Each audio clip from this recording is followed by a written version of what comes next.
أعوذ بالله من الشيطان الرجيم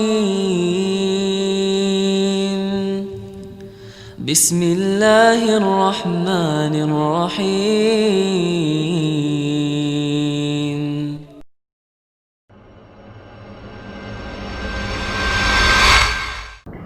Kita coba masuk ke jendela kehidupannya Namrud di zaman Ibrahim alaihissalam. Namrud ini dia coba mengikrarkan dirinya. Awal dia dinobatkan jadi raja setelah ayahnya meninggal.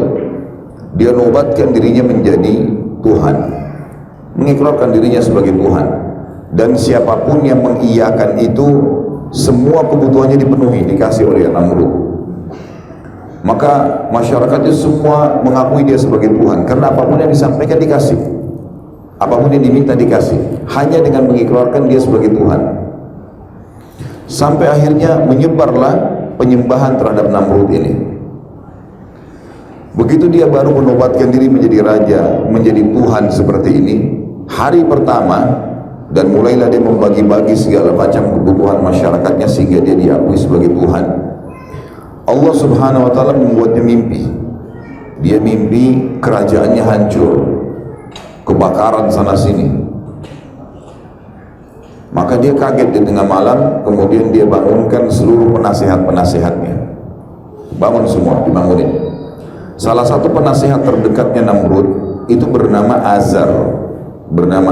Azar ini ayahnya Nabi Ibrahim alaihissalam. Jadi ayahnya Nabi Ibrahim AS ini adalah penasihatnya Namrud. Bahkan dia orang tangan kanannya Namrud.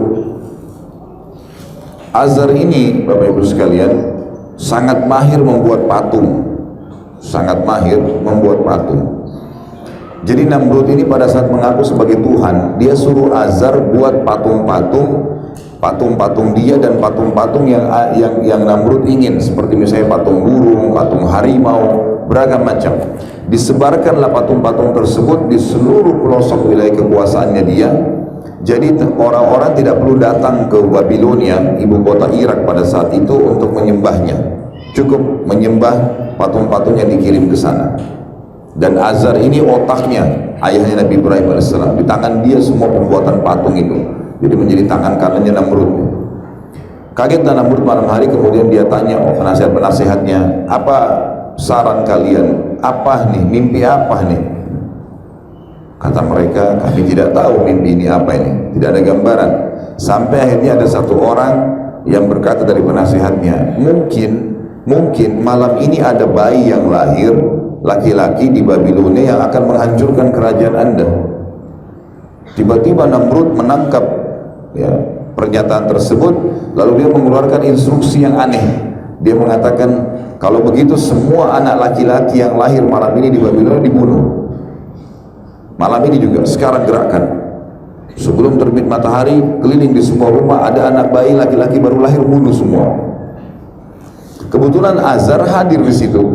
Malam itu hadir karena dipanggil tiba-tiba kumpul sama Namrud, dan istrinya baru melahirkan anak laki-laki, itulah Ibrahim.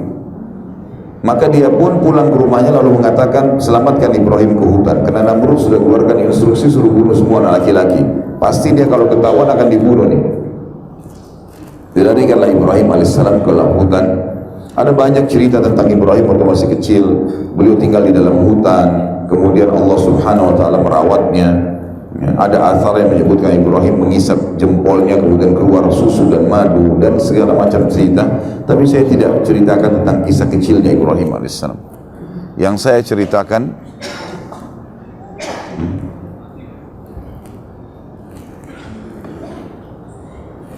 Bismillah. Yang saya ceritakan adalah Ibrahim alaihissalam mulai dinobatkan jadi nabi. Namrud waktu mimpi dan menjadi raja tadi, umurnya 30 tahun. 40 tahun kemudian setelah Ibrahim berumur 40 tahun, berarti Namrud sudah berumur berapa? 70 tahun. Jadi selama 40 tahun itu Namrud dianggap Tuhan benar oleh masyarakatnya. Sudah tertanam betul-betul keyakinan tersebut. Sampai wilayah kekuasaan Namrud banyak kuil-kuil yang dibuat, tempat sesembahan, ya,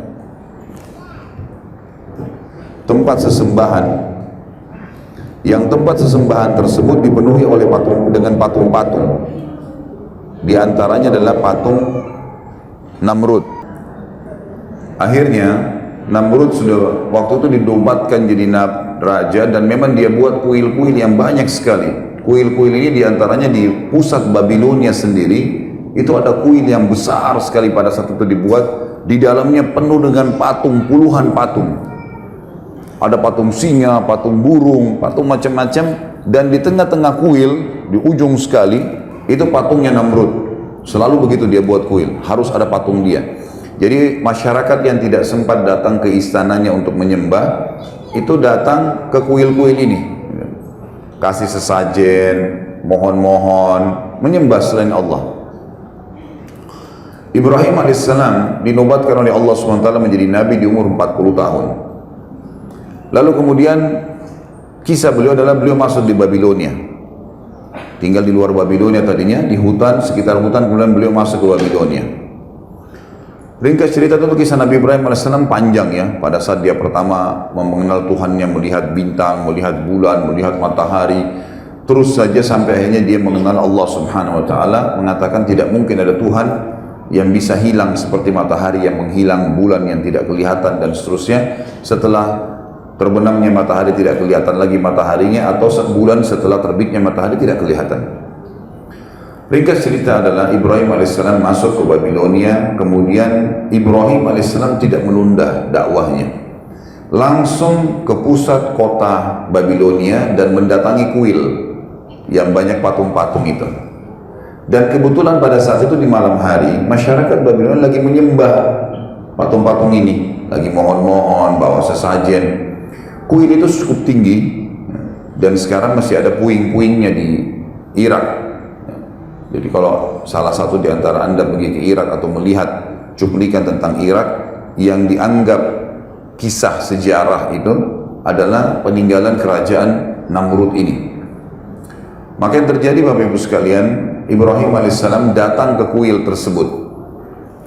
Patung-patung itu kebetulan di tengah-tengah kuil ada jalan yang panjang untuk orang masuk dan orang keluar. Di kiri kanan tembok penuh dengan patung-patung yang besar. Di tengah-tengah ruangan ada patung Namrud yang besar. Dan di situ antara orang dengan patung itu ada jedah bangunan yang cukup tinggi. Orang harus lewat tangga untuk naik ke atas, dan sudah menjadi doktrin, dogma pada saat itu, keyakinan kalau tidak boleh orang biasa mengantar sesajen ke patung-patung itu, harus melalui penjaga kuil.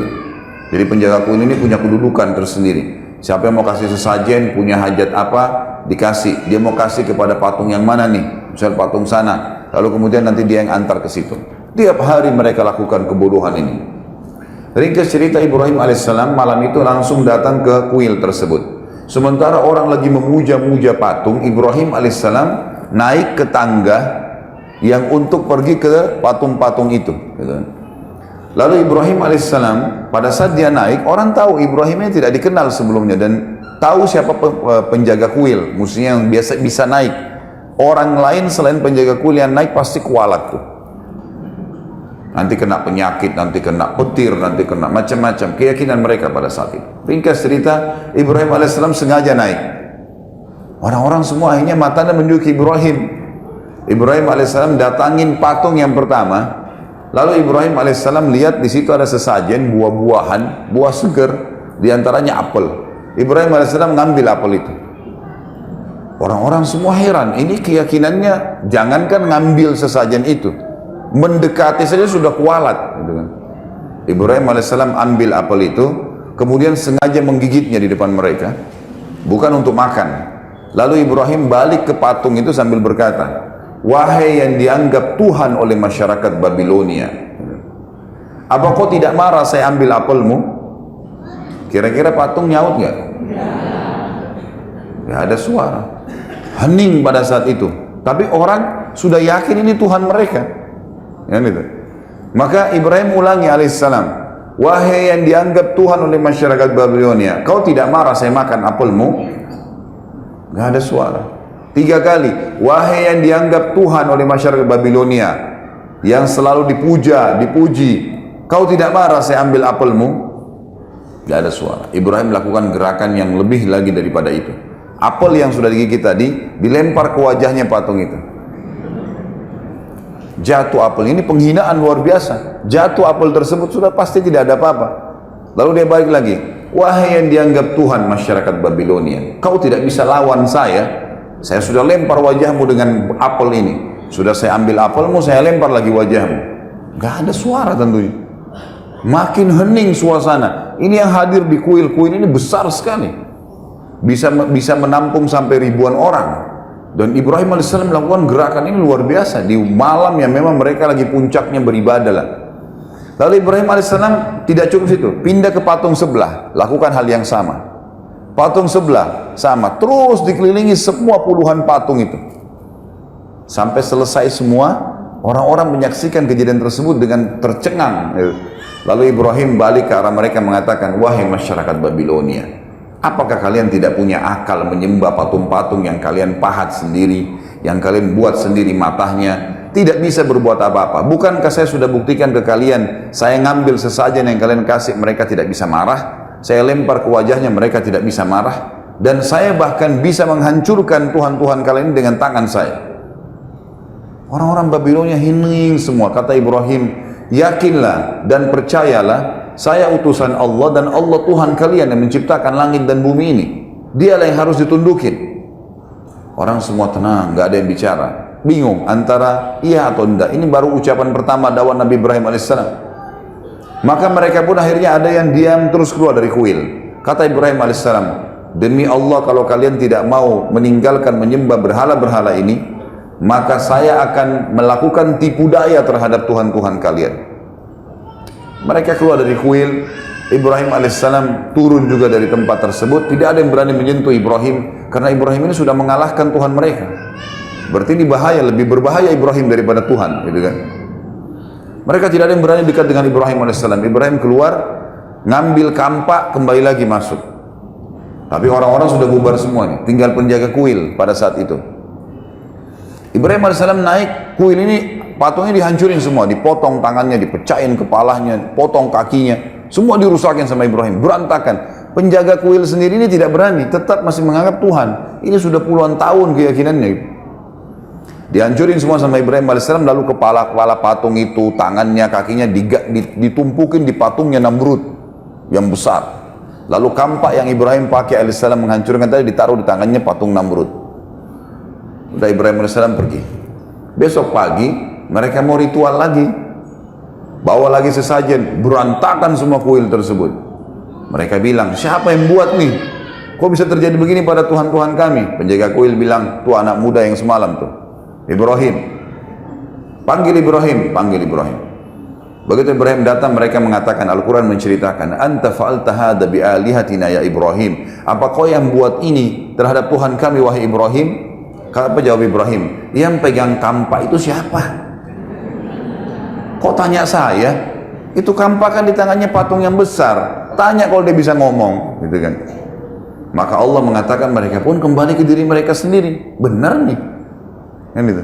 Nggak mungkin Tuhan nggak bisa membela dirinya, dan juga tidak mungkin secara akal dia bisa sebenarnya menghancurkan yang lainnya. Lalu kata mereka, pada kondisi hening semuanya, mereka ada satu orang yang nyaut, ini kita harus lapor kepada Tuhan kita yang paling besar, Namrud. Namrud kebetulan punya tradisi Bapak Ibu sekalian, setiap pagi dia selalu setelah mandi rapi segala duduk di singgasananya, ada gorden yang nutupin antara dia dengan orang-orang di depannya. Begitu selesai dia duduk, sudah rapi semua, singgasananya sudah rapi, mahkota sudah rapi, dibuka gorden tersebut. Begitu dibuka, maka seluruh orang yang ada di depannya sujud kepada dia bertahun-tahun, mengatakan wahai Tuhan Namrud, termasuk istri dan anaknya. Setiap pagi, gitu kan, mengatakan wahai Tuhan yang Namrud, Tuhan Namrud, nggak bisa tidak lagi mengatakan Raja Namrud, Tuhan. Dan itu terjadi bertahun-tahun. Ibrahim alaihissalam waktu diancam begitu, kita mau lapor kepada Tuhan kita terbesar, kata Ibrahim, nggak usah lapor, saya ke sana, saya mau langsung ke istananya Namrud. Ibrahim alaihissalam pergi ke sana. sendirian. Orang-orang berbondong-bondong masuk, banyak, istananya Namrud besar, orang banyak mau sujud kepada Namrud. Karena setiap sujud minta apa-apa dikasih, minta makanan, minta uang, minta apa saja dikasih sama Namrud. Maka pada saat diangkat tirainya, Namrud sudah mulai kelihatan, orang semua sujud, Ibrahim AS tidak sujud, berdiri sendiri. Namrud heran, 40 tahun tidak pernah ada orang membangkang, baru kali ini. Dia tanya, siapa kamu ini berani benar nggak sujud dengan saya? Ibrahim AS nabinya Allah, dan ini sudah berkarat nih penyakit, gitu kan? Maka tidak bisa lagi dengan cara yang pelan. Kata Ibrahim AS dengan tegas, wahai Namrud, bukan lagi wahai raja, apalagi Tuhan, dipanggil namanya. Anak istrinya saja nggak berani panggil namanya Namrud, Tuhan Namrud. Wahai Namrud, dari mana kau mengaku sebagai Tuhan? Kamu manusia biasa seperti saya. Kamu punya dua mata, saya juga punya dua mata. Kamu punya dua kaki, punya dua tangan, saya juga sama. Kamu juga sama seperti saya, lahir dari rahim seorang wanita, kemudian bayi, anak-anak, remaja, tua seperti kamu sekarang, dan kau juga akan mati. Tuhanku dan Tuhanmu, serta Tuhan segala sesuatu ada namanya Allah. Allah itu menghidupkan dan mematikan. Kita bayangkan di posisi Namrud, kaget luar biasa, belum pernah ada yang bantah ketuhanannya seperti ini. Tapi dia tidak mau tunjukkan, dalam kondisi itu dia tidak mau tunjukkan kalau dia ini terkalahkan. Maka dia bilang, wahai Ibrahim, kau ngaku punya Tuhan, dan Tuhanmu itu kau bilang tadi menghidupkan dan mematikan. Saya juga Tuhan yang bisa menghidupkan dan mematikan. Apa kau mau bukti? Kata Ibrahim, tentu saja, silakan buktikan. Dia bilang, ada satu pengawalnya, dia bilang, tangkap siapa saja lewat depan istana sekarang. Dua laki-laki yang lewat, siapa saja tangkap. Ditangkaplah dua orang, masuk. Kemudian kata Namrud, bunuh yang satu biarin pergi, dan kasih hadiah apapun yang dia mau. Dibunuhlah yang satu biarin pergi. Kata Namrud, lihat, saya mematikan dan saya menghidupkan, gitu kan. Benar nggak ini pemikirannya? Ini konyol ini, karena orang yang disuruh pergi sudah hidup sebelumnya. Ini orang yang mati memang sudah sunnatullah, ditusuk yang mati, gitu kan. Tapi dia pakai akalnya sebagai manusia, tidak mau kalah, gitu kan. Lalu Jibril AS datang membisikkan kepada Ibrahim, ini orang ini sudah kufur kepada Allah, nggak bisa lagi. Kamu memberikan contoh di bumi ini, dia akan cari terus akal. Coba kasih contoh di langit. Kata Ibrahim, wahai Namrud, kalau begitu, Tuhanku dan Tuhanmu, dikatakan Tuhanmu Allah, setiap pagi menerbitkan matahari dari timur, terbenam di barat. Apa kau bisa? Ini matahari tiap hari terbit, tiap hari terbenam. Bisa kamu lakukan? Kalau tadi kan dikasih contoh manusia. Diam, kata Allah, fabuhital ladzi kafar, maka orang kafir itu terdiam, tidak bisa ngomong. Dalam keadaan marah dia, tidak punya jawaban, dia mengatakan, tangkap nih orang, Ibrahim, penjarakan.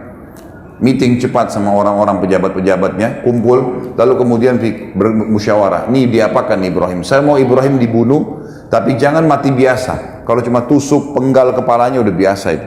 Cari mati yang luar biasa, yang spektakuler, yang bisa membuat orang lain taubat. Tidak ada lagi yang mau buat seperti itu. Musyawarah sampai seminggu muncul ide. Waktu itu Ibrahim sambil di penjara alaihissalam. Muncul ide buat api, bakar. Tidak ada cara membunuh manusia yang menyakitkan mengalahkan api. Karena kalau dibakar, terbakar kulitnya, dia teriak kesakitan sampai mati, dan matinya lama lagi. Itu yang paling efektif. Namrud bilang, baik, keluarkan semua biaya, kerahkan semua tenaga, buat api, bukan api 2-3 meter tingginya, diameternya misalnya, ukuran tempatnya, enggak, dibuat sekitar 30-40 siku ke langit. Jadi sekitar 17,5 meter. Untuk membunuh manusia, bakar api unggun saja sudah bisa dibakar gitu. Tapi ini enggak, dia buat api yang luar biasa supaya seluruh masyarakat dunia bisa menyaksikan. Dibuatlah tumpuhan yang tinggi, kemudian di tengah-tengahnya dipenuhi dengan api bara besar sekali, dan itu dibuat sengaja tinggi sehingga orang dari jarak jauh pun bisa melihat, gitu kan. Misal kalau kita bilang di atap, kita lihat ini jadikan pondasi, atap inilah tempat api itu, orang dari jauh pun bisa melihatnya. Ringkas cerita adalah dibakarlah api tersebut dengan biaya yang besar, dengan tenaga yang besar. Di sekitar api, Namrud letakkan prajurit-prajurit pilihannya untuk menjaga. Lalu Ibrahim alaihissalam dikeluarkan, kemudian Ibrahim alaihissalam dibuka bajunya. supaya kata Namrud dia bisa merasakan lebih sakit lagi daripada ya, api itu. Waktu Ibrahim alaihissalam akan dilempar dari jarak jauh masuk ke dalam api, gitu kan? Maka yang terjadi adalah Ibrahim alaihissalam sempat kedatangan Jibril alaihissalam, dan Jibril berkata, wahai Ibrahim, Allah telah mengutus saya kepada kamu, dan Allah berkata kepada saya bahwasanya Jibril bantulah Ibrahim apapun yang dia mau. Maka sekarang kau bisa minta tolong sama saya apa saja Ibrahim. Kau minta saya bunuh Namrud, saya matikan Namrud. Kau minta saya hancurkan Babilonia, saya hancurkan Babilonia. Kau minta saya padamkan api, saya apa saja minta sekarang saya bisa jalankan. Titahnya Allah kepada saya begitu. Kata Ibrahim alaihissalam, wahai Jibril, kalau kepadamu saya tidak perlu, tapi kalau kepada Allah saya akan minta. Makanya Allah memuji Ibrahim mengatakan, Inna Ibrahim kana ummah. Ibrahim itu satu orang tapi seperti satu umat keyakinannya, luar biasa. Jibril pun dia tidak mau minta tolong, gitu kan. Maka dengan setelah itu Jibril pun alaihissalam pergi, lalu berkata Ibrahim alaihissalam, ya Allah, zat yang telah aku imani secara gaib, nggak kelihatan, gitu kan. Nggak ditahu Allah itu, tidak kelihatan, cuma bisa dirasakan keberadaannya, kan gitu. Diyakini keberadaannya. Aku yakin engkau lah yang telah menciptakan aku dan segala sesuatunya termasuk api di depanku ini. Api ini lagi berkobar besar. Ibrahim sudah diikat, dilempar dari jarak jauh dengan katapel gitu. Jadi jauh sekali jaraknya agar kelihatan oleh orang-orang. Lalu dia bilang, engkau lah yang telah menciptakan aku dan seluruh segala itu dan termasuk api, dan engkau lah yang menjadikan api ini dasarnya, fitrahnya panas. Jadikanlah api ini dengan kemahabesaranmu dingin dan keselamatan untukku. Balik dari panas menjadi dingin. Maka Allah SWT mengatakan, kami terima permohonannya Ibrahim. Dalam kondisi dia ingin membuktikan kebesaran Allah. Maka dilemparlah Ibrahim AS dari jarak jauh. Pada saat dilempar Ibrahim AS, ada satu ya, kejadian juga di situ. Ibrahim AS pada saat masuk ke dalam api, tentu Bapak Ibu sekalian, manusia kalau kena api, sekuat apapun badannya, sekekar apapun, pasti teriak. Gitu kan? Nggak ada yang bisa menahan panasnya api. Maka begitu Ibrahim AS masuk ke dalam api, subhanallah, nggak ada teriakan, nggak ada jeritan, nggak ada suara apapun, nggak ada, hening sekali. Orang-orang sempat bertanya, ini Ibrahim ini mati atau enggak ya? Namrud pun bingung, tidak ada orang yang kena api tidak ada teriakan. Maka Namrud itu kebetulan singgasananya ditaruh di luar, diangkat, kemudian dia berhadapan sama api, dia melihat api itu, dia menyaksikan sendiri, nggak ada suara. Lalu Namrud ingin menenangkan audiensnya, masyarakatnya. Waktu itu dia mengatakan, Ibrahim sudah mati di awal kena asap saya, asap api saya. Udahlah, orang percaya, orang bubar. Kata Namrud, biarkan 3 hari. 3 hari biarin, terbakar. Dan dijaga ketat di sekitar api. Kalau ada Ibrahim mau coba lari, dorong. Tapi nggak ada suara ini, nggak ada apa-apa ini. Nggak ada cerita, nggak ada derikan, nggak ada suara sama sekali. Bubarlah semua sampai 3 hari. Namrud ini masih makan, minum, berhubungan biologis dengan pasangannya. Allah membiarkan orang-orang kafir itu melakukan upayanya dan melalui kehidupan dunia yang cuma sebentar ini. 3 hari kemudian, subhanallah, dia nikmatin hidupnya luar biasa, berpesta-pesta menganggap Ibrahim sudah dibakar, sudah mati. Hari ketiga dikeluarin lagi singgasana, undang lagi masyarakat Babilonia. Begitu mereka datang semua, lalu kata Namrud, saya ingin padamkan api. Saya ingin lihat debunya Ibrahim. Padamkan api. Semua orang menyaksikan. Waktu dipadamkan api, mereka kaget. Ibrahim alaihissalam sedang duduk di tengah-tengah tumpuhan api mereka. Duduk. Tidak ada apa-apa sama sekali. Gitu kan? Maka Jibril alaihissalam datang kepada Ibrahim menyampaikan instruksi satu saja. Wahai Ibrahim, Tuhanmu perintahkan kau untuk berdiri pulang ke rumahmu. Nggak ngomong apa-apa. Itu saja instruksinya. Berdiri pulang ke rumahmu. Ibrahim AS belum mengerti itu. Yang penting perintah Allah sudah jalanin. Gitu kan? Dan ini tugasnya orang beriman nih. Diperintahin apapun kerjain. Masalah ada hikmahnya, gak ada hikmahnya, itu urusan nanti. Dia sudah yakin Tuhannya. Ternyata ada satu hal yang ingin Allah sampaikan kepada seluruh orang yang hadir pada saat itu. Ibrahim alaihissalam, orang-orang pada saat itu lihat Ibrahim duduk. Namrud sempat ucapin kalimat, Ibrahim terbakar kaku.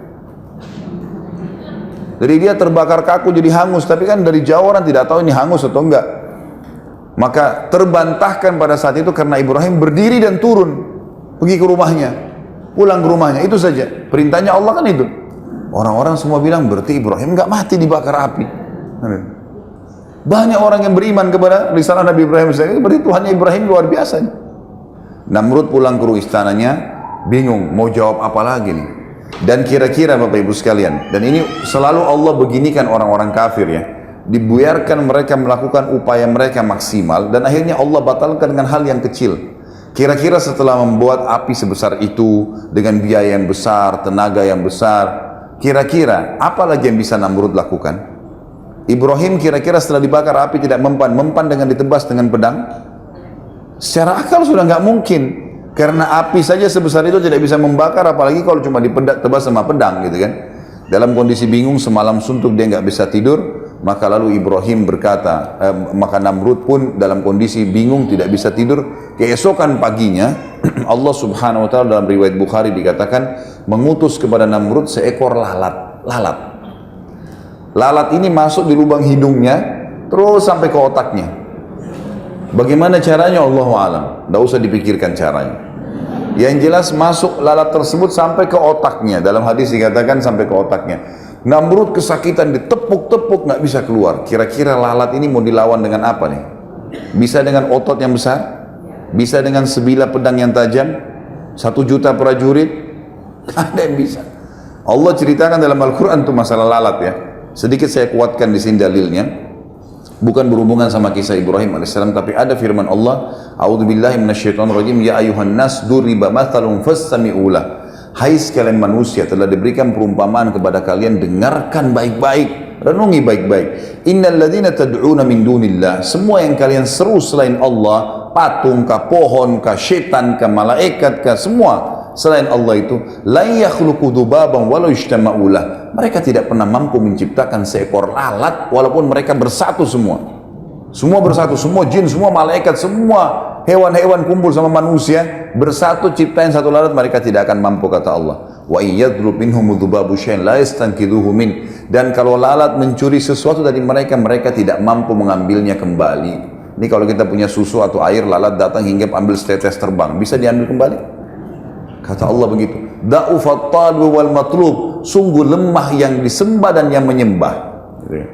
Jadi Allah tantang masalah itu. Namrud ini sempat ingin menyiksa Ibrahim berapa hari tadi? 3 hari. Allah siksa dia 3 hari. Lalatnya 3 hari di otaknya. Nggak makan, nggak minum, teriak-teriak, kesakitan, terbolak-balik, nggak tidur, nggak makan, nggak minum. Manusia 3 hari nggak makan, nggak minum, nggak istirahat, sudah kacau balau semuanya. Sehari aja kita begadang sudah pusing besoknya, apalagi ini 3 hari tidak makan, tidak minum dan seterusnya, dan kesakitan, terganggu. Kita maaf, ingus saja yang ada buntu itu sudah susah, ini lalat di dalam bergerak-gerak gitu. Dia kesakitan. Maka akhirnya 3 hari kemudian dia mati, meninggal tergelepar di depan singgasananya. Dan subhanallah, pada saat dia meninggal, semua pejabatnya datang mendekat, orang-orang yang meyakini dia sebagai Tuhan. Dan dengan hikmah Allah, mereka menyaksikan lalat keluar dari hidungnya. Keluar tuh lalat. Sehingga mereka tahu Namrud mati dengan seekor lalat. Tersebar satu Babilonia dulu, raja yang selama ini dianggap Tuhan dibunuh oleh seekor lalat. Inilah akhir kehidupan Namrud. Bapak Ibu sekalian, Allah berikan kita akal fikiran, hati nurani. Akal dengan kecerdasannya untuk berpikir, membedakan mana benar, mana tidak. Hati nurani dengan perasaannya, bisa pekah, mengetahui mana yang disuka, mana yang tidak disuka, mana yang harus diikutin dan mana yang tidak diikutin. Sebenarnya sudah cukup dengan 1-2 sampel. Ingat, tidak semua orang beriman itu mati badannya wangi, tidak semua. Tapi 1-2 orang Allah perlihatkan. Tidak semua orang yang jahat itu meninggal badannya meletup-letup rusak, enggak. Tapi 1-2 orang Allah perlihatkan. Karena kalau setiap orang kafir mati badannya rusak, enggak ada orang kafir nanti. Allah memang sengaja menguji dengan keimanan dan mau beriman enggak, gitu kan? Jadi harus ambil pelajaran. Kalau Bapak Ibu tentu yang sudah pernah susun skripsi S1, tesis S2 atau dissertasi S3, di Indonesia ini ada namanya penelitian lapangan. Jadi kita adakan penelitian lapangan. Kalau saya mau tahu di Rawamangun ini kebiasaan masyarakat apa, saya nggak bisa datangin semua rumah. Datangin RT-nya, RW-nya, sampel-sampelnya sudah ada. Camat, datangi lurah, dia akan berikan informasi lengkap tuh. Ini, begini, begini, begini, selesai. Maka begitulah penelitian, gitu kan, penelitian lapangan. Begitulah Allah berikan kepada kita. Namrud sudah jadi pelajaran sampel manusia satu yang kufur kepada Allah. Nih lihat nih, gini caranya dihancurin. Jangan tunggu semuanya begitu, nggak bisa. Gitu kan? Harus kita peka. Karena manusia itu kalau dengan kepekaannya, dengan akal sehatnya, begitu dia tahu ini salah ditinggalkan, begitu dia tahu benar diikutin, maka dia akan aman tuh. Tapi kalau dia tidak mau, Allah datangkan cobaan yang memaksa dia untuk membenarkan kebenaran itu. Pasti nanti dengan penyakit yang berat, dengan cobaan yang berat, terus begitu. Sampai dia meyakininya nanti. Kalau tidak juga maka kufur, masuk neraka. Gitu kan? Sudah seperti itu. Habislah kisah Namrud yang agung tadi, punya singgasana yang besar. Sampai sekarang ribuan tahun masih ada patung-patung peninggalannya. Ada sampai sekarang di Babilonia. Kalau Bapak Ibu saya tidak tahu di YouTube ada atau tidak, coba diketik sisa kerajaan Babilonia. Coba lihat, pasti ada tuh. Ada patung kepalanya, ada patung-patung besar, ada yang dianggap dulu tempat tungkuhan api yang dibakar Ibrahim alaihissalam, ada puing-puingnya masih ada. Dan dirawat oleh pemerintah Irak sekarang karena dianggap itu sejarah, gitu kan. أعوذ بالله من الشيطان الرجيم بسم الله الرحمن الرحيم